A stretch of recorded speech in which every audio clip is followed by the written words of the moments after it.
지금 비트코인 봤을 때 앞으로 상승할 것 같으신가요? 아니면 하락할 것 같으세요? 이 마음속으로 한번 답을 해보시기 바랍니다. 만약에 방금 떨어질 것 같다, 또는 한동안 지지부진할 것 같다, 이런 생각을 하셨다면 지금부터 제가 드리는 이야기를 꼭 끝까지 들어보셔야 되겠습니다. 왜냐면 바로 그 생각이 독일에서 가장 큰 은행이 방금 발표한 보고서에 가장 중요하게 다뤄진 핵심 포인트거든요.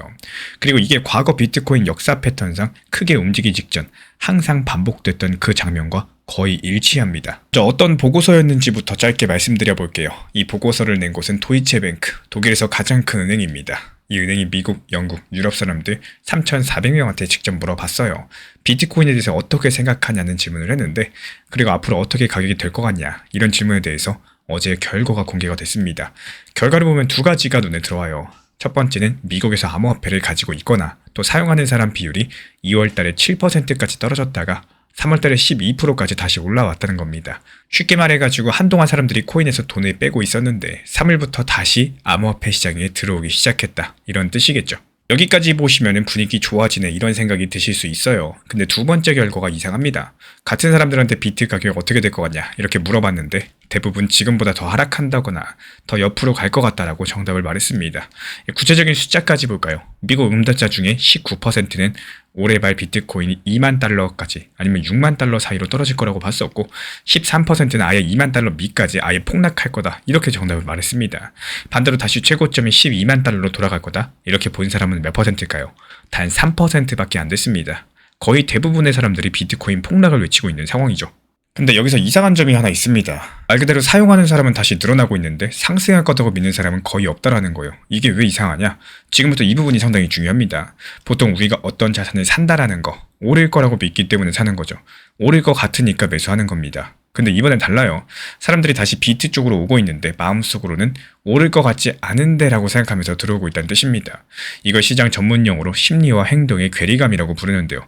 쉽게 풀어드리자면 머리로는 부정적인데 손은 이미 움직이고 있는 상태라는 거예요. 그리고 여기서부터 진짜 재밌는 얘기가 나옵니다. 과거에도 이런 장면이 언제 있었는지를 한번 돌아볼까요? 돌이켜보면 비트가 크게 오르기 직전 항상 공통점이 있었습니다.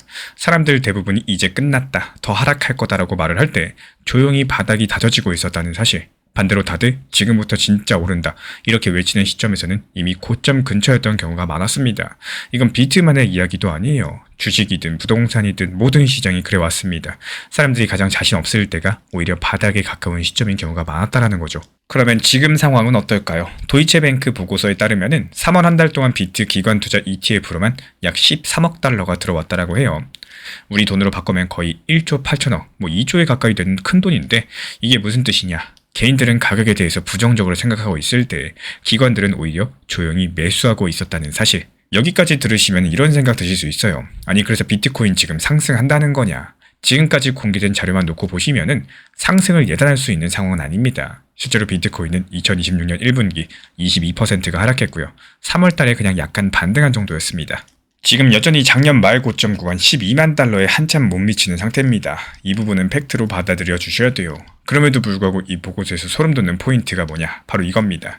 조사 응답자들한테 앞으로 1년에서 3년 사이에 어디에 돈을 넣겠냐라고 물어봤더니 여전히 대부분 금이나 S&P 500 같은 전통 자산을 선택을 했고, 비트코인은 후순위였습니다. 즉 일반 사람들의 마음속에서 비트코인은 아직까지 그래도 믿음직한 투자처까지는 도달하지 못했다라는 사실이에요. 그리고 이게 왜 중요하냐? 자산 가격이 크게 움직이는 건 보통 대중들이 마지막에 따라 들어올 때입니다. 지금처럼 기관은 사고 있는데 개인들은 망설이는 구간, 이럴 때 쉽게 말해서 아직까지 파티장에 사람들이 다 들어오지 않은 상태예요. 파티장이 진짜 뜨거워지는 거는 지금 망설이는 저 13%, 19% 사람들이 생각을 바꿔가지고 이거 상승하는구나, 나도 사야 되나, 이러고 들어올 때입니다. 그리고 이런 내용들은 과거 사이클에서도 반복적으로 계속 관찰되고 있는 흐름입니다. 그리고 또 한 가지 중요한 숫자가 있죠. 전 세계 암호화폐 투자자들 중에 약 70%가 여전히 비트코인을 보유하고 있고요. 미국에서 69%가 앞으로 투자할 코인 1순위로 비트를 뽑았습니다. 이 말은 시장이 여전히 비트를 중심으로 돌아가고 있다는 뜻인 거고, 아무리 알트들이 주목을 받더라도 지금 시장의 돈의 무게중심은 비트코인에서 크게 벗어나지 않았다는 사실입니다. 그래서 여기까지 정리해드리자면은 기관들은 조용히 매수하고 있는 모습이고요. 개인들은 여전히 비관적이다라는 거. 그리고 비트코인은 여전히 이 시장의 중심입니다. 이 세 가지가 동시에 성립하고 있는 국면이에요. 그렇다면 앞으로 어떻게 될까요? 현재 자료상 가장 가능성이 높은 시나리오 말씀드려 보도록 하겠습니다. 지금처럼 기관 자금이 꾸준하게 들어오고 또 개인들 심리가 여전히 조심스러운 상태가 유지가 되어준다면요. 기간의 큰 폭의 상승보다는 오히려 천천히 바닥 다지면서 위로 올라가는 흐름이 나올 가능성이 크겠습니다. 이 대중적인 심리가 이거 진짜 오르네 이렇게 바뀌는 시점, 바로 그때가 시장이 본격적으로 움직이는 구간이 될 수가 있겠고, 지금 우리가 하셔야 되는 건요, 저는 이 부분을 이렇게 보고 있습니다. 지금 남들이 오른다고 외치는 시점을 따라가시는 게 아니라 남들이 아직 망설이는 지금 시점에 내 원칙을 정리해두는 구간입니다. 얼마에 사고 얼마면 분할로 모아나가고 또 얼마가 되면 비중을 조절하고 그 숫자를 머릿속에 미리 정해두는 게 훨씬 중요하다라는 거고, 투자 심리가 바뀌고 가격이 움직이기 시작한다. 그때는 이미 차분하게 판단할 여유가 없겠죠. 그래서 오늘은 이 세 가지만 정리를 드려볼게요. 도이치뱅크 보고서에서는 미국에서 코인 도입률은 다시 올라왔었지만요, 가격에 대한 개인들 심리는 여전히 비관적이다, 이런 괴리감을 보여줬습니다.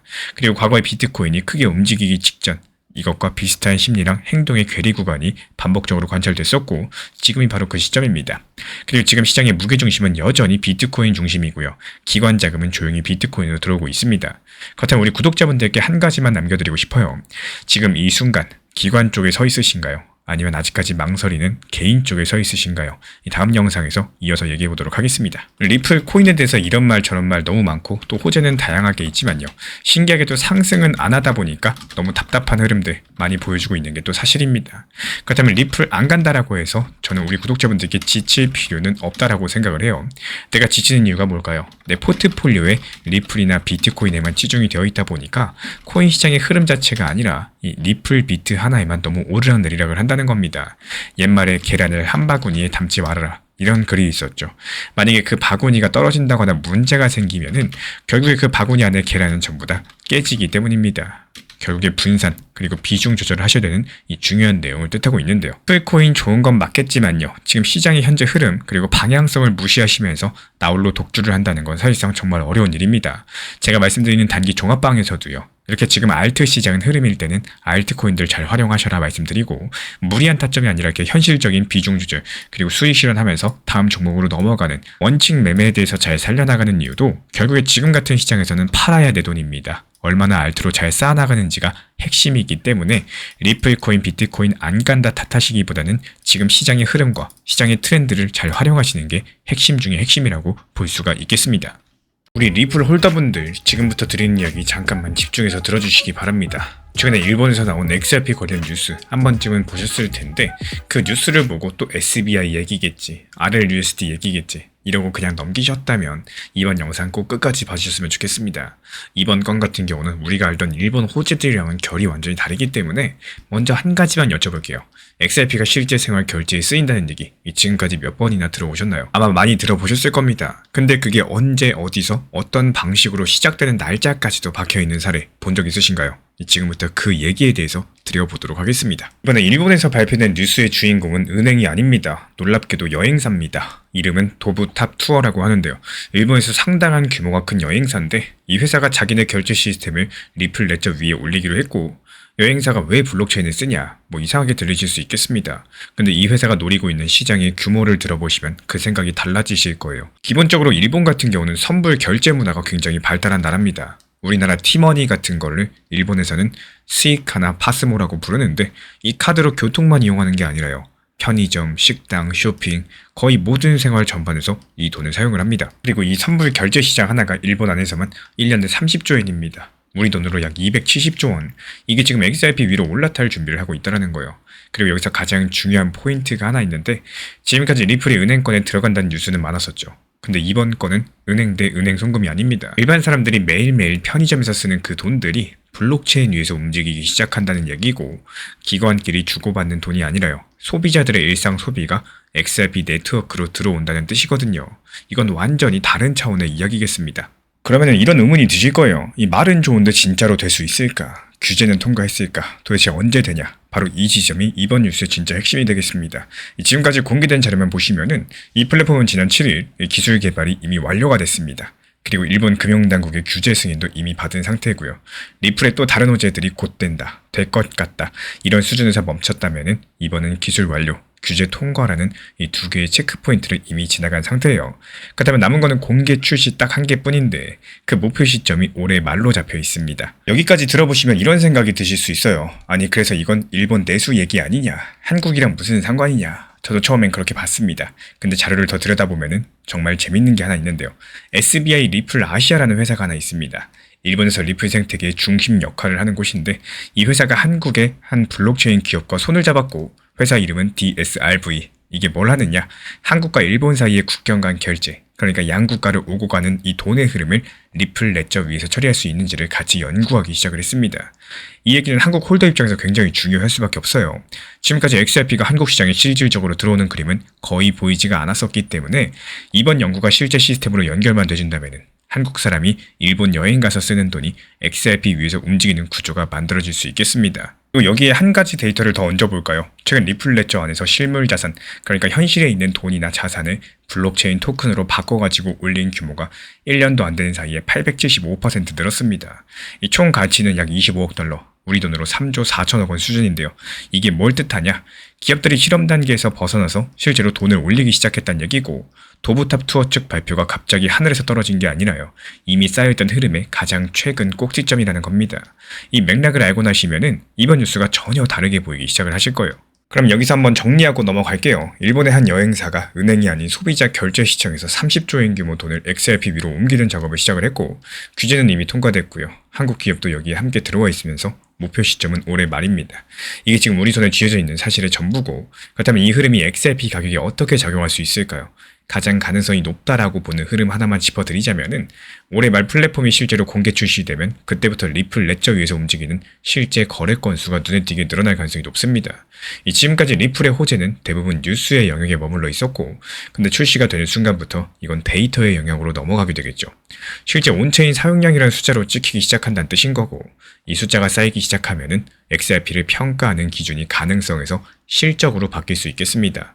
이 시장이 가격을 매기는 방식 자체가 달라지는 지점인 거고, 그래서 올해 말부터 내년 초 이때 구간이 리플을 보는 시장의 시선이 바뀌는 분수령이 될 수 있다라고 보고 있는 겁니다. 그래서 마지막으로 정리드려보자면은 이번 일본 뉴스의 핵심은 은행이 아니라 소비자 결제 시장이고, 규제 승인은 이미 끝났으면서 공개 출시 시점이 올해 말로 정해져 있다는 점입니다. 그리고 그 흐름 안에서 한국 기업이 이미 들어와 있다는 사실, 한국 홀더 입장에서는 가장 의미 있는 지점인 거고, 리플의 수많은 호재 중에서 날짜가 박힌 호재는 생각보다 많지가 않아요.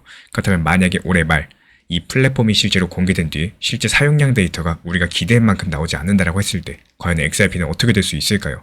이 얘기는 다음 영상에서 이어가 보도록 하겠습니다. 지금 리플 코인이 상승을 못하는 것은 어쩔 수 없는 시장의 흐름입니다. 알트에 비해 가지고 리플 코인 자체가 답답한 움직임을 보여주는 건 우리가 바꿀 수가 없는 상황이라면은 차라리 시장이 가고자 하는 방향성을 따라가는 것도 좋은 방법 중에 하나겠죠. 리플이 좋은 건 맞겠지만요. 내가 목적 자체가 리플을 모아나가는 게 목적인지, 코인 시장에서 내가 살아남고 또 효율적으로 수익을 내는 게 목적인지, 여기에 대해서 한번 생각을 해보셔야 되겠습니다.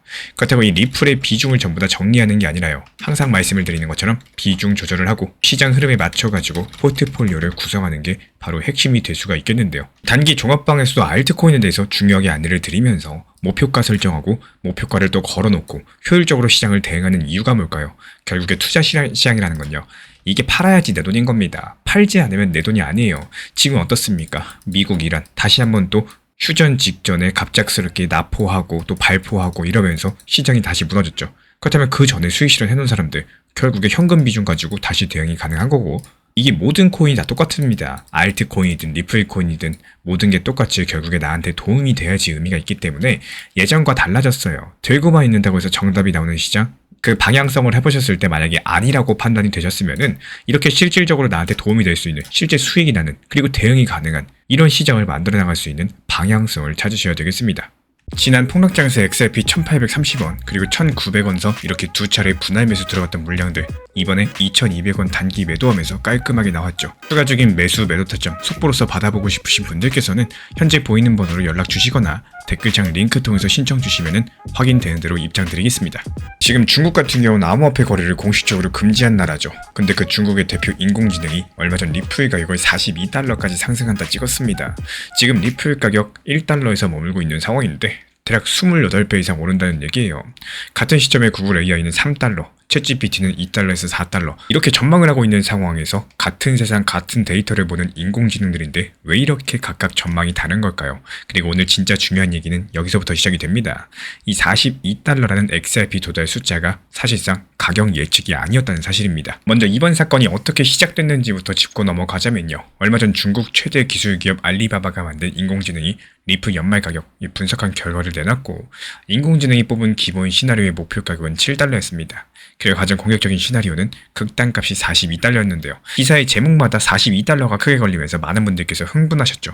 근데 저는 이 기사를 보면서 다른 부분들이 더 신경 쓰였습니다. 바로 AI, 인공지능들끼리 이 전망치가 왜 이렇게 갈리냐, 이 점이 저는 궁금했었는데요. 이 부분이 조금 이상하지 않으신가요? 요즘에 인공지능들은 비슷한 뉴스, 차트, 경제 데이터를 학습을 합니다. 근데 결과값은 어떤 건 3달러, 어떤 건 42달러예요. 그 차이가 10배 이상 나버리죠.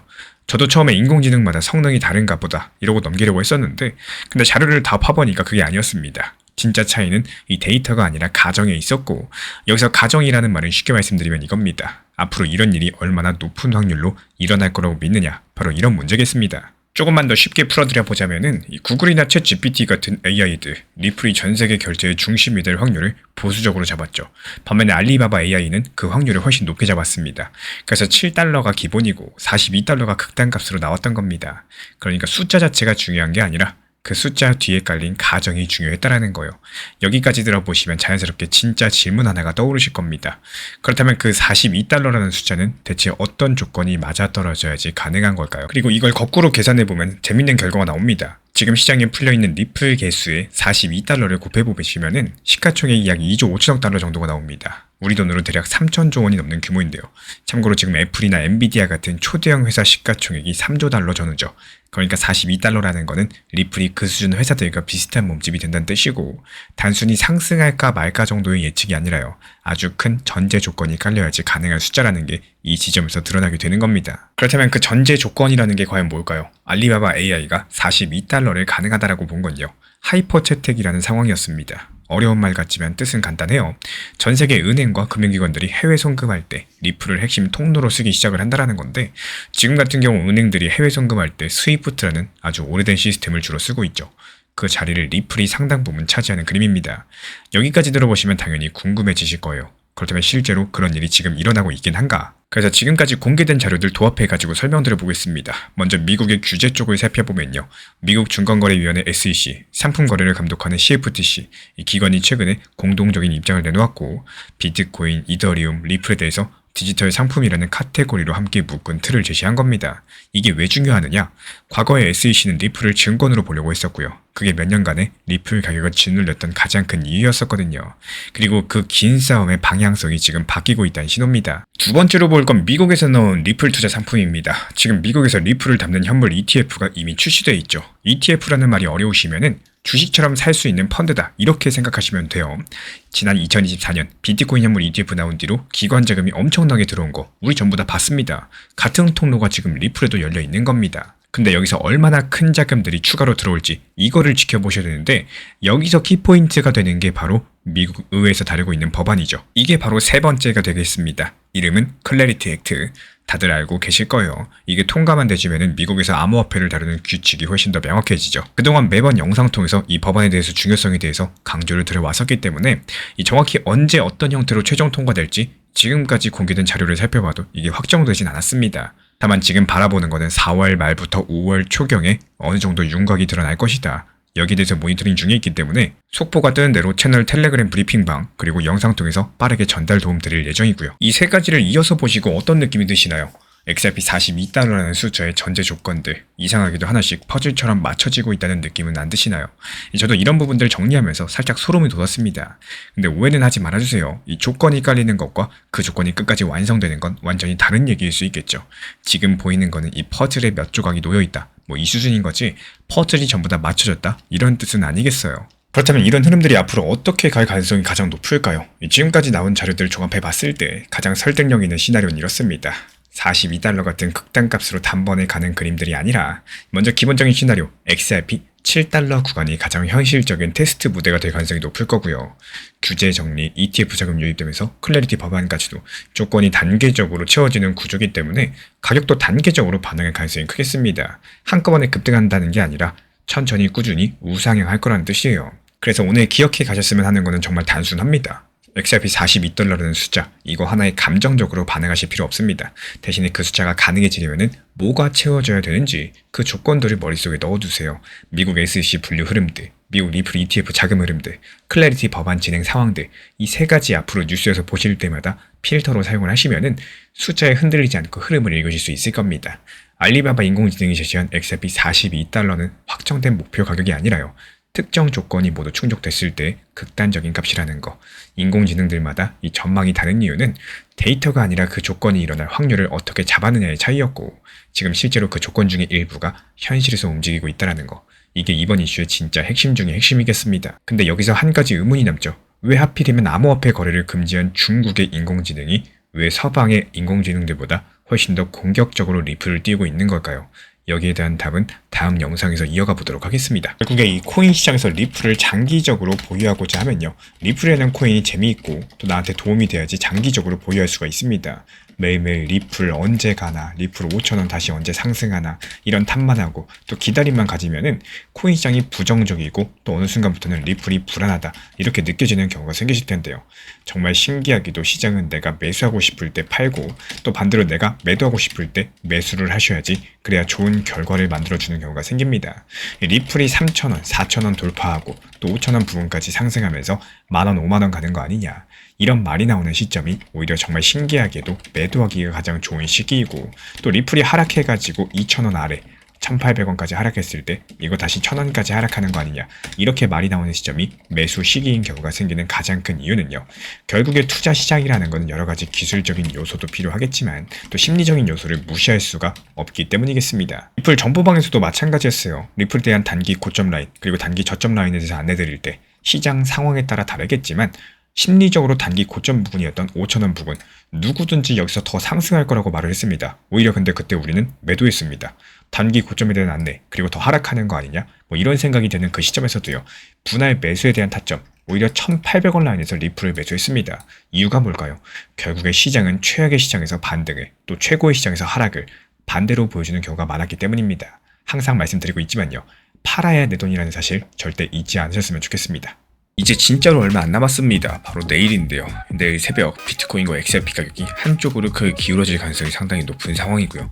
이 왜 하필 내일이냐? 바로 내일이 이란과 미국이 맺은 2주짜리 주전이 끝나는 날입니다. 근데 지금 이 순간 어떻죠? 정말 이상한 일들이 벌어지고 있습니다. 이란이 협상장에 온다는 말이 있어요. 근데 안 온다는 말도 있어요. 같은 날 동시에 같은 말이 나오고 있다는 거. 둘 중 하나는 사실이 아니라는 뜻인 건데, 그리고 그게 어느 쪽이냐에 따라 가지고 우리 지갑 속에 있는 코인 가격이 크게 출렁일 수밖에 없을 겁니다. 지금 무슨 일이 벌어지고 있는 건지 짧게 한번 정리해드려 볼게요. 올해 2월 말 미국하고 이스라엘이 이란을 공격을 했습니다. 한 달 넘게 싸우다가 4월 초에 2주만 쉬자, 이런 식으로 휴전을 맺었었죠. 근데 그 휴전이 내일 22일에 끝나고요. 그리고 중간에 파키스탄 이슬람아바드라는 도시에서 한번 협상을 했었는데 아무런 합의도 없이 끝나버렸습니다. 그래서 2차 협상이 꼭 필요한 상황인데요.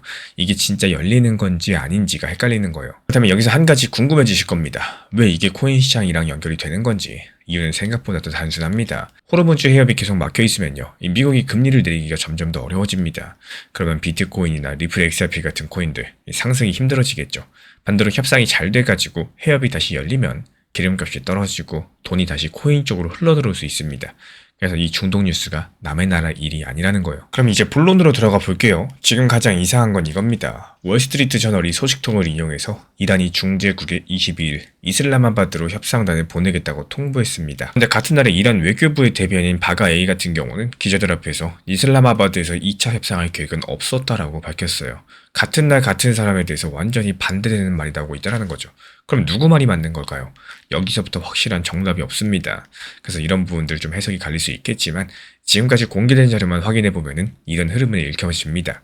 이란이 지금 공개적으로 강력하게 나갈 수밖에 없다라는 거. 며칠 전에 미국 해군 측에서 이란 화물선을 잡아갔었죠. 이걸 이란은 해적질이라고 부르면서 크게 반발하고 있습니다. 이런 상황에서 내가 앞으로 협상하러 갈게 이러면 자국민 앞에서 체면이 안 서겠죠. 그래서 겉으로는 안 간다고 말하고 그 뒤로는 갈 준비를 하고 있을 가능성이 크다. 이런 해석이 나오고 있습니다. 반대로 미국은 어떤가요? 지금 협상을 꼭 해야 되는 상황입니다. 왜냐하면 트럼프 측에서 SNS에 글을 올렸었거든요. 지금 이란하고 진행 중인 합의가 예전 오바마 때 맺은 합의보다도 훨씬 좋을 거다. 뭐 이런 식으로 말을 하고 있고, 여기서 트럼프가 말한 예전 합의라는 것은 이란의 핵합의, 줄여서 JCPOA라고 부르는 건데요. 쉽게 풀자면은 이란이 핵무기 안 만들 테니까 대신에 경제 제재 풀어주는 약속이었습니다. 트럼프가 이걸 싫어해가지고 첫 번째 임기 때 전부 다 깨버렸었죠. 근데 지금 와가지고 더 좋은 세배를 하겠다 이렇게 강조를 하고 있는 거고, 왜 이렇게까지도 합의에 매달리고 있을까요? 여기서도 해석이 갈릴 수 있겠지만 이 한 가지만큼은 분명합니다. 미국은 지금 기름값, 유가가 부담이 됩니다. 올해 말 미국 중간선거 있죠. 이렇게 중간선거 앞두고 전쟁이 길어진다? 기름값이 오른다? 그럼 당연히 지지율이 떨어질 수밖에 없습니다. 그래서 트럼프 입장에서도 이 휴전이 깨지는 걸 절대로 막고 싶은 이유가 분명히 존재하고 있는 거예요. 그럼 여기서 자연스럽게 질문이 하나 생기겠죠. 아니 양쪽 다 협상을 원한다고 하는데 왜 이렇게 뉴스에서 시끄러운 건가? 그 답은 조건 흥정입니다. 조금이라도 유리한 쪽으로 가려고 서로 목소리를 키우는 중인 거고, 이란은 봉쇄부터 풀어라, 미국은 핵부터 포기해라. 지난번 1차 협상에서는 이 두 가지 빼고 거의 다 맞췄다라고 해요. 이란의 외무장관이 직접 이런 말을 남겼습니다. 합의까지 한 걸음 남았었는데 상대가 계속 조건을 바꿔달라 뭐 이런 말을 했었고, 그러니까 큰 틀에서 보시면은 지금 합의가 불가능한 판은 아니라는 뜻입니다. 그렇다면 시장은 지금 어떻게 움직이고 있을까요? 지금 비트코인은 74,000달러 선 근처에서 간신히 버티는 중입니다. 화물선 나포 뉴스 나오고 하루 만에 2.5% 빠졌었고요. XRP도 1.4달러 부근에서 조심스럽게 옆으로 가고 있는 상황이죠. 시장이 지금 뭘 기다리고 있느냐? 바로 내일입니다. 내일 우리나라 시간으로 뉴스가 뜨는 순간 이 박스권이 깨질 가능성이 높은 거고, 여기가 이번 영상에서 가장 중요한 부분이라고 볼 수가 있겠습니다. 지금 미국, 이란, 파키스탄 이 세 나라 모두 전쟁 재개는 원하지 않는 상태입니다. 그래서 내일 당장 협상이 깨지고 곧장 폭격이 시작될 확률은 낮아요. 그렇다고 내일 하루 만에 또 평화 합의가 딱 도장 찍힌다? 이것도 현실적이지가 않습니다. 그래서 1차 협상 때는 21시간을 얘기했었는데도 안 됐었기 때문에 가장 그럴듯한 그림, 이란이 막판에 대표단을 보낸다거나 아니면 협상 대신에 휴전 기간을 며칠이라도 더 연장한다거나 뭐 이런 쪽이겠죠. 한마디로 결정에 대해서 뒤로 미루는 흐름입니다. 그리고 왜 이렇게 보느냐? 첫 번째 이유는 파키스탄이 계속 양쪽을 달래고 있다는 점입니다. 두 번째는 이란의 국회의장이 지난 협상 뒤에 본국 지도부 승인을 받아야 된다는 말을 남겼다는 점이에요. 협상창을 완전히 닫은 게 아니라는 신호인 거고, 미국 쪽에서도 전쟁 다시 하자 이런 말은 지금 나오지 않고 있다는 점입니다. 오히려 트럼프가 합의 얘기를 먼저 꺼냈었죠. 이 세 가지가 같은 방향성을 가리키고 있어요. 그렇다면 이게 코인 가격으로는 어떻게 빚어질 수 있을까요? 이 시나리오가 맞다면 내일 아침 일단 한번 출렁일 가능성이 크겠습니다. 이란이 공식적으로 안 간다고 했으니까 뉴스만 보고 놀란 손들이 일단 팔 수도 있겠고, 비트코인 기준 7만 달러 근처까지 잠깐 밀렸다가 XRP도 1.3달러 초반까지 내려갈 수도 있어요. 근데 몇 시간 안에 협상 연장이나 대표단 파견 뉴스가 따라오게 되면은 또 다시 상승할 가능성이 높습니다. 이 단기적인 변동성이 아주 클 거고요. 하루 단위로 진폭이 심할 거란 뜻이에요. 그럼 지금 무엇을 제일 조심해야 될까요? 내일 뉴스 하나 보고 감정적으로 움직이는 패턴입니다. 이런 판에서 처음 나오는 뉴스가 정답이 아닙니다. 처음에 안 간다로 나왔다가 또 몇 시간 뒤에 간다로 바뀔 거고, 또 몇 시간 뒤에 연장된다로 바뀔 수 있어요. 그 사이에 차트는 계속해서 움직이겠죠. 그래서 확인되지 않은 뉴스 하나로서 큰 베팅을 하지 않는 게 지금 판에서 가장 중요한 전략이라고 말씀을 드리고 싶습니다. 내일 22일 같은 경우는 이란과 미국 휴전이 끝나는 날이고, 이 하루가 단기 코인 시장의 방향성을 가릴 겁니다. 공식적인 입장이랑 보도 내용이 서로가 다르기 때문에 지금은 어느 한쪽을 단정할 수 없겠지만요.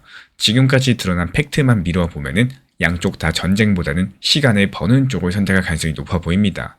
그래서 우리가 해야 될 일은 딱 한 가지, 헤드에 한둘에 흔들려가지고 감정적으로 사고 팔지 마세요. 마지막으로 한 가지만 남겨볼게요. 만약에 내일 정말로 협상이 결렬된다? 그렇다고 했을 때 XRP는 어디까지 밀릴 수 있을까요? 다음 영상에서는 혹시 모를 시나리오에 대비해서 XRP 하단 지지선 3개를 차트로 짚어드리겠습니다. 최근에 단기 알트코인을 얻었으니까 시장 흐름이 상당히 좋았었다가 순간적으로 단기 하락, 조정이 온 적이 있었죠. 이렇게 갑작스럽게 이란 측에서 발표가 나왔었고, 그 발표로 인해 가지고 시장이 흔들렸었는데 간단한 내용으로서 이란이 미국의 약속 위반, 그리고 호르무즈 해협을 다시 재봉쇄했다, 이런 내용들이었습니다. 정보방에서도 이렇게 속보로서 전달드리는 와중에서도 수익은 실현했지만요, 여기서 중요한 거는 이 내용이 나한테 어떤 영향을 최선으로 미치도록 만들어야 된다는 겁니다. 냉정하게 한번 판단을 해보셔야 돼요. 리플 코인을 장기 투자로 보유한다고 했을 때 순간적인 조정 자체가 나온다는 건 어쩔 수 없겠지만요. 알트코인 단기 종목을 활용한다고 했을 때는 항상 말씀드리는 적당한 단기 고점에서 분할 익절로 수익을 실현해놨으면 이미 팔고 난 코인은 사실 어떤 악재로 인해서 하락해도 크게 흔들린다거나 내 감정이 소모될 필요가 전혀 없다라는 말씀을 드리는 겁니다. 이 갑작스러운 전쟁 이슈들, 트럼프의 발표들, 또 새벽 시간에 일어나는 순간적인 일들에 대해서 이게 모두 다 대응하는 건 불가능한 일입니다. 하지만 갑작스럽게 이렇게 무언가의 발표가 찾아오더라도 흔들리지 않을 만한 포트폴리오 그리고 내 상황을 만들어 놓는 것은 가능하다라는 말씀을 드려요. 그래서 지금부터는 이 시장에 휘둘리는 게 아니라 시장의 움직임에 대해서 잘 흘러갈 수 있는 효율적인 대응을 만드셔야 되는 시점이다. 이렇게 보여지고 있습니다. 차기 미국 연준의장 후보의 재산 내역이 공개됐습니다. 그리고 그 안에 코인 투자가 들어있었는데요. 그런데 이번 뉴스에 대해서 그냥 친 크립토 인사라서 호재다? 이렇게 단순하게 넘겨버리면 가장 중요한 걸 놓치시게 되고, 왜냐면 차기 연준의장이 산 코인들의 구성이 조금 이상하거든요. 그래서 오늘 던질 질문은 딱 한 가지입니다. 왜 하필 이 사람은 비트도 이더리움도 아닌 그 종목들을 샀을까요?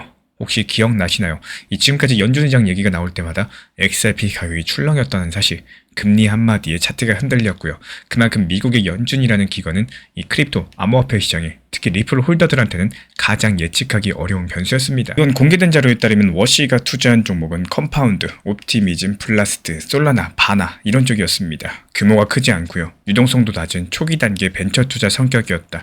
이렇게 건디저는 설명을 했어요. 그래서 직접 많은 양의 코인을 들고 있었다기보다는 프로젝트 자체에 돈을 넣은 쪽에 가깝습니다. 여기서 이상한 점이 보이시나요? 이 보통 금융계 거물이 코인을 처음 관심을 가지기 시작하면 뭘 살까요? 비트코인을 삽니다. 디지털 금이다라고 부르면서요. 두 번째로는 보통 이더리움을 매수합니다. 근데 이 사람은 비트도 이더리움도 현물도 아닌 인프라 쪽 종목들을 집중적으로 담았다라는 거. 이게 왜 이상한 건지 지금부터 하나씩 풀어드려 보도록 하겠습니다. 컴파운드 얘기부터 드려볼게요. 이게 디파이 대출 프로토콜이라고 불리는 건데 쉽게 말씀드려서 은행 없이 사람들끼리 돈을 빌려주고 이자를 주고받을 수 있게 만든 시스템입니다. 어려운 말은 다 빼고 핵심만 잡아보자면요. 대출과 금리에 관련된 시스템입니다. 근데 연준이 뭐하는 기관일까요? 금리 정하고 돈 흐름 관리하는 곳입니다. 미래 연준의장이 될 사람이 개인 돈으로 디파이 대출 프로토콜에 투자했다는 것은 단순하게 취미로 지나칠 일은 아닙니다. 본인이 하게 될 일에 디지털 버전에다가 이미 돈을 넣어둔 셈이거든요. 그리고 옵티미즘이랑 블라스트는 이더리움 위에서 돌아가는 결제 속도 개선 인프라입니다. 솔라나랑 바나는 거래량 데이터 처리 쪽 인프라고요. 종목 이름은 낯설어도 공통점 한 개는 분명합니다. 이게 전부 다 금융이 돌아가게 해주는 뼈대 쪽이라는 거예요. 여기까지 들어보시면 한 가지 질문이 생기실 겁니다. 아니 그래서 이게 리플 XRP랑 무슨 상관이냐? 한번 잘 생각을 해볼게요. 리플이 지금까지 주장해왔던 게 뭐였었죠? 국경을 넘는 기관 결제죠. 은행 간의 송금 인프라를 주장해왔습니다. 그리고 금융 시스템의 파이프 역할을 말을 해왔습니다. 리플 XRP는 단 한 번도 본인을 디지털 금이라고 말한 적이 없어요. 처음부터 끝까지 인프라라고 말을 해왔다라는 거고, 실제로 지난 몇 년 동안 리플 홀더분들께서 가장 답답해했던 게 뭐였을까요? 미국 금융당국이 리플의 인프라 정체성을 이해하지 못한다는 거였습니다. 크립토를 그냥 투기자산 아니면은 디지털금, 이 두 가지 서랍 안에만 넣어두다 보니까 리플 XRP 같은 결제 인프라 토큰은 계속해서 어정쩡한 중간 위치에 놓여가지고 제대로 된 가격 탄력을 받지 못했다는 사실입니다. 그리고 이제 아까 얘기랑 연결해 볼게요. 워시는 코인을 디지털 금으로 보는 사람이 아닙니다. 실제로 돈을 넣은 종목들을 봤을 때 크립토를 차세대 금융 인프라로 보고 있다는 게 읽힙니다. 물론 본인이 공식적으로 그렇게 말한 적은 없겠지만요. 투자 내역에서 유추한 해석입니다. 하지만 해석이라도 이 정도로 일관된 패턴이면 의미가 있어요. 그리고 이게 왜 리플한테 중요한 소식이냐? 리플의 핵심적인 내러티브가 처음으로 연준이라는 기관의 언어로 번역될 수 있는 환경이 만들어지고 있다는 사실. 지금까지는 리플이 아무리 우리는 결제 인프라다 이렇게 외치더라도 연준이 듣기에는 그냥 또 하나의 코인 프로젝트입니다. 근데 인프라 관점에서 크립토를 보는 사람이 연준 꼭대기에 앉아있다. 어떻게 될까요? 리플이 하는 말이 드디어 통하는 말이 된다라는 거예요. 그래서 저는 이 뉴스를 뜯어보다가 여기서 잠깐 소름이 돋았습니다. 가격이 얼마까지 간다 이런 얘기를 드리는 게 아니에요. 훨씬 더 아래쪽 근본적으로 봤을 때 리플이 미국의 제도권 안에서 이해받을 수 있는 자산이 될 수 있는 구조적 조건이 지금 조용히 맞춰지고 있었다는 얘기입니다. 무조건 리플 XRP가 좋다, 무조건 호재다, 무조건 떡상할 거다 이렇게 잔밋빛만 말씀드리진 않습니다. 여기서 짚고 갈 부분이 하나 있는데요. 이 케빈 워시 측에서는 지난 폴리티코 인터뷰에서 금리 결정의 독립성을 엄격히 지키겠다고 약속할 것으로 알려졌습니다. 이 말을 뒤집어 보면요.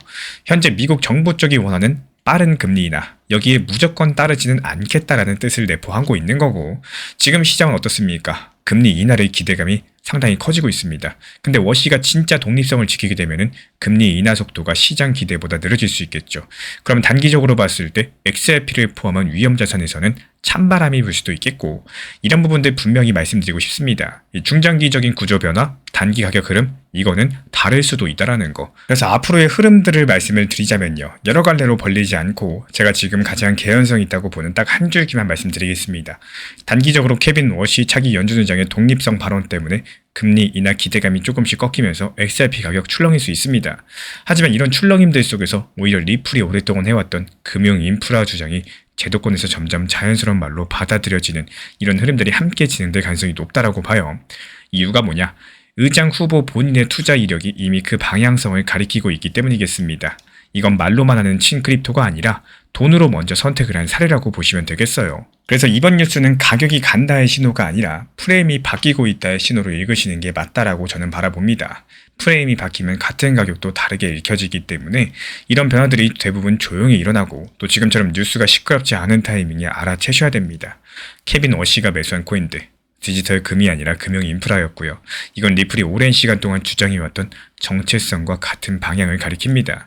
단기적으로 봤을 때 금리 독립성 때문에 출렁임이 올 수 있겠지만요, 더 깊은 층에서는 리플의 이야기가 처음으로 미국 연준의 언어로서 번역될 조건들이 맞춰지고 있다는 사실, 지금은 팔 때도 들뜰 때도 아니라 조용히 관찰하셔야 될 타이밍입니다. 그렇다면 이 프레임 전환이 실제로 XRP 가격이 가장 먼저 반영되는 구간은 과연 어디가 될까요? 다음 영상에서 그 타점을 짚어드려 보도록 하겠습니다. 결국에 지금 시장에서의 상승과 하락이 빠르게 나오는 시장이라고 보신다면요, 무리하게 높은 목표를 잡고 기다리는 거, 이거보다는 차라리 매도하고 나서 더 상승하더라도 그냥 적당한 수익에서 만족하고, 또 매도를 할 줄 아는 사람이 결국에 웃게 되고 있는 시장입니다.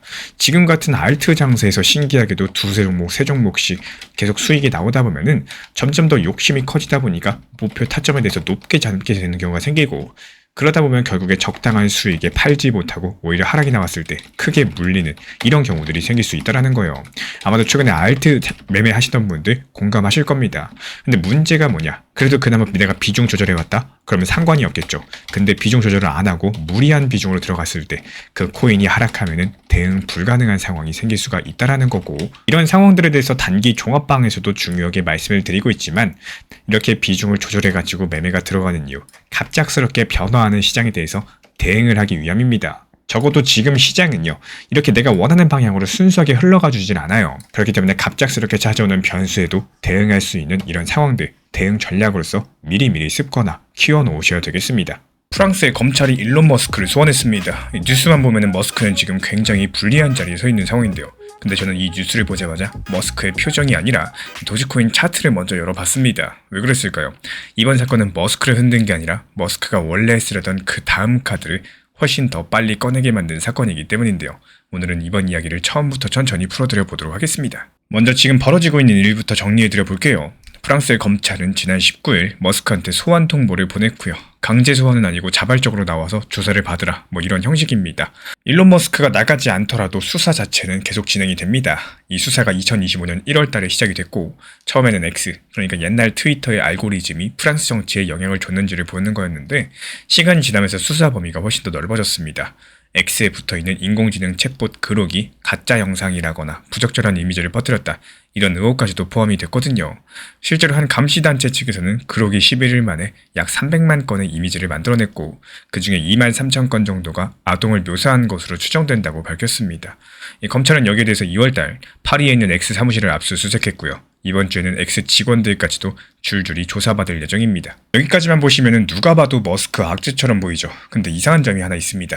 이렇게 센 뉴스가 나왔는데 도지코인이 곧바로 무너지지 않았다는 거, 시장의 예상보다 훨씬 더 차분해요. 왜 그럴까요? 이걸 이해하려면 머스크라는 사람의 과거 행동 패턴을 보셔야 됩니다. 머스크가 지금까지 법적인 공격을 받을 때마다 조용히 숙이는 모습들을 보여준 적이 거의 없었고, 미국 증권거래위원회 소송당했을 때도, 트위터 인수 문제로 법정에 끌려갔을 때도, 테슬라 보상 문제로 법원에서 깨졌을 때도 항상 더 크게 말하고 더 자주 움직였습니다. 그리고 그 시기마다 도지코인은 유독 크게 흔들렸고요. 여기서 중요한 거는 이번 프랑스 사건은 강도가 그 전과 다르다는 거예요. 단순한 과징금 정도 수준이 아니라 형사범죄 혐의까지도 섞여 있습니다. 이게 머스크 입장에서 봤을 때 이걸 조용히 넘길 수가 없는 구조인 거고, 반격을 할 수밖에 없다는 뜻입니다. 근데 진짜 중요한 이야기는 여기부터예요. 머스크가 반격한다고 해서 그게 왜 도지한테 좋은 뉴스가 되는 걸까요? 이 질문의 정답이 오늘 영상의 핵심입니다. 머스크가 지금 X의 돈 버는 구조를 바꾸려고 아주 바쁘게 움직이고 있죠. X의 광고 매출은 유럽에서 계속 줄어들고 있고요. 광고주가 빠져나간 자리를 뭐로든지 메워야 되는 상황입니다. 그래서 머스크가 밀고 있는 게 엑스머니라는 결제 서비스인 거고, 쉽게 말씀드려서 X 어플 안에서 돈을 보내고 받고 결제까지 하게 만드는 구조입니다. 머스크가 단순한 X를 SNS 정도가 아니라요, 안에서 돈이 돌아다니는 종합 어플로서 바꾸고 싶다라고 여러 번 공개적으로 말을 해왔었고, 근데 이번에 엑스머니를 빠르게 키우려면 유럽보다는 미국 시장이 훨씬 더 유리하죠. 유럽은 지금 머스크를 범죄 혐의로 조사하고 있기 때문에, 그러니까 머스크 입장에서 봤을 때 돈을 만드는 핵심 사업을 유럽에서 키울 이유가 지금 점점 더 사라지고 있다는 겁니다. 오히려 유럽이 칼을 꺼낼수록 미국 쪽 가속 페달을 더 세게 밟을 수밖에 없는 상황이에요. 그리고 여기서 한 번 더 깊이 들어가 볼게요. 엑스머니를 미국 중심으로 키우게 된다. 결제 수단을 뭘 붙일지가 중요한 문제가 됩니다. 지금까지 공개된 자료만 보시면은 머스크가 공개 석상에서 가장 많이 언급해온 코인, 구조적으로 봤을 때 엑스머니가 미국의 리테일 시장을 노리고 또 빠르게 움직일수록 머스크가 오랫동안 쌓아둔 도지코인과 연결고리가 실제 제품 안으로 들어올 가능성은 커집니다. 여기가 도지코인 홀더들도 잘 안 보는 각도인데, 대부분 머스크가 트윗 한 방 해주면 펌핑이다, 뭐 이 정도로만 생각을 하시거든요. 하지만 진짜 중요한 거는 트윗이 아닙니다. 사업 구조 자체가 도지코인을 필요로 하는 이런 방향성으로 움직이고 있다는 점이에요. 말 그대로 일론 머스크의 단발적인 트윗으로 인해 가지고 나오는 가짜 상승이 아니라 아예 도지코인 구조 자체가 수요가 늘어나면서 가격이 상승하게 하는 이 근본적인 움직임이 관찰이 되고 있다는 점인데요. 한 번 더 층을 쌓아볼까요? 같은 시간 미국, 이 디지털 자산 관련 법안이 정리되고 있죠. 암호화폐를 어떻게 분류를 할 건지, 어떤 기관이 감독할지가 점점 더 명확해지는 중입니다. 유럽은 일론 머스크를 형사고소로 때리고 있고, 미국은 암호화폐 친화적인 제도를 만들고 있어요. 이 두 가지가 같은 시점에 벌어지고 있다는 게 상당히 중요합니다. 일론 머스크 측에서 어느 쪽에 돈과 기술을 몰아넣을지 굳이 따져볼 필요도 없겠죠. 머스크 개인의 취향 문제가 아니라 사업가라면 당연히 그렇게 움직일 수밖에 없는 방향성입니다. 그리고 그 방향성의 끝에는 도지코인이 자연스럽게 놓여 있다는 거고, 이 구조를 보고 나면은 왜 이번 프랑스 뉴스가 나왔는데 도지코인 차트가 이상하리만큼 담담한지가 조금씩 이해되기 시작을 할 거예요. 그리고 여기까지 듣고 나시면 한 가지 의문이 드실 겁니다. 아니, 그럼 지금 매수를 해야 되나? 아니면 더 기다려야 되나? 이 질문에 대한 정답을 드리기 전에 한 가지만 짚고 넘어갈게요. 지금 도지코인 차트는 겉보기에 조용하죠. 큰 펌핑도 없고요. 큰 덤핑도 없습니다. 하지만 이렇게 조용한 구간이 오히려 세력 입장에서는 물량 모으기 가장 좋은 시점이겠죠. 뉴스에서 시끄러운데 가격은 잠잠할 때, 리테일은 관심을 끄고 물량은 조용히 이동을 합니다. 이건 과거의 여러 가지 코인에서 반복적으로 나타났던 패턴인 거고, 물론 이번에도 똑같이 반복된다 단정할 순 없어요. 다만 지금 근본적인 구조 자체가 이 과거의 조용한 축적 구간과 상당히 닮아 있다는 거, 많은 분석가들도 공통적으로 짚는 부분입니다. 이 닮음을 무시하실지 아니면 주목하실지는 결국에 우리 구독자분들 각자의 판단이겠죠. 그래서 결국에 머스크 측에서 프랑스 수사에 대해서 조만간 공개적으로 강력한 반격을 할 가능성이 큽니다. 과거 패턴이 그래 왔었고, 이번 혐의의 강도가 더 크기 때문에 그 반격은 단순 트윗 한두 개로 끝나지 않을 거예요. X랑 엑스머니, 이 미국 집중 전략을 앞당기는 방식으로 이어질 가능성이 높을 겁니다. 그리고 그런 과정들에서 도지는 머스크가 쓰기 가장 편한 카드 중에 하나로서 또 다시 호명될 가능성이 있겠고, 이런 흐름들이 실제로 나타나만 준다. 그렇다면 지금처럼 조용한 구간이 나중에 돌아봤을 때 바닥 부근이었다, 이런 평가를 받을 수 있겠습니다. 결국에 프랑스 검찰의 일론 머스크 소환은 단순 악재가 아니라 머스크의 미국 집중 전략을 앞당길 수 있는 방어쇠가 될 가능성이 있겠습니다. 그리고 그 전략의 중심에는 엑스머니가 있고요. 지금 도지가 조용한 건 끝이 아니라 오히려 그 다음 국면에 입고일 수가 있기 때문에 머스크가 정말로 공개 반격에 나섰을 때 시장은 어떤 순서로 먼저 움직일 수 있게 될까요? 이 질문 다음 영상에서 이어가서 풀어보도록 하겠습니다. 투자 시장에서 키워야 될 여러 가지 습관 중에 우리 구독자분들께서 우선순위로 생각하셔야 될 거, 바로 매도, 수익 실현의 습관이 가장 중요하다는 말씀을 드려요. 결국에 이 투자 시장은요, 얼마나 내가 오래 보유하는 게 중요한 싸움이 아니죠. 얼마나 매도를 잘하고 누가 수익 실현 잘하나, 수익 잘 내냐 싸움인 건데, 대부분 많은 분들께서 매수는 잘하십니다. 근데 매도 기준이 없다 보니까 여러 가지 수익 실현 기회를 아쉽게 놓치거나 매도나 수익 실현 자체를 어색해 하시는 분들이 많이 계십니다. 이 매도를 한다는 게 손해본다거나 괜히 팔고 나서 후회할 것 같은 이런 심리 때문에 결국에 좋은 타점의 기회를 놓치게 되는 이런 경우가 생기는 이 팔고 나서 후회는요. 그냥 그 상황에 수익 실현은 했지만 더 상승해서 아쉽다 이런 감정으로 끝내게 되겠지만 결국에 더 상승할까봐 못 팔고 또 만약에 하락하면은 후회와 아쉬움들은 거기서 끝나는 게 아니라 그 다음 매도 타점의 기회가 찾아와도 영향을 끼치기 때문에 결국에 더 안 좋은 결과들이 만들어지는 경우들이 생깁니다. 그래서 말씀드리는 건요. 이렇게 단기 종합방에서도 마찬가지예요. 도지코인에 대해서도 나머지 알트 종목들에 대해서도 단기 타점에 대해서 안내드릴 때 매수와 동시에 목표가에 대해서 같이 안내를 드립니다. 그렇게 해서 수익 실현을 완료를 하고 그 다음에 또 다른 종목들을 이어가면서 일단 수익 실현을 통해서 내 것으로 만들어 놓으셔라. 이게 중요하다는 말씀을 너무 드립니다. 이 시장을 너무 긍정적으로 보시고 너무 부정적으로만 바라보시는 게 아니라 나를 위해서 도움이 되는 이 시장 관점에 대해서 바라보시기를 진심으로 간곡하게 응원드리겠습니다. 최근에 시장이 너무 답답하다 보니까 정보방 입장에 대해서 문의 주시는 분들께서 많아지셨어요. 먼저 제일 중요하지만요. 제가 안내드리는 모든 정보방은 업비트, 빗썸, 현물 매매로서만 안내 도움드리고 있습니다. 지금 화면에 보이시는 번호나 혹은 댓글 링크에 있는 신청란을 통해서 신청 주시면은 안내를 도움드리고 있고요.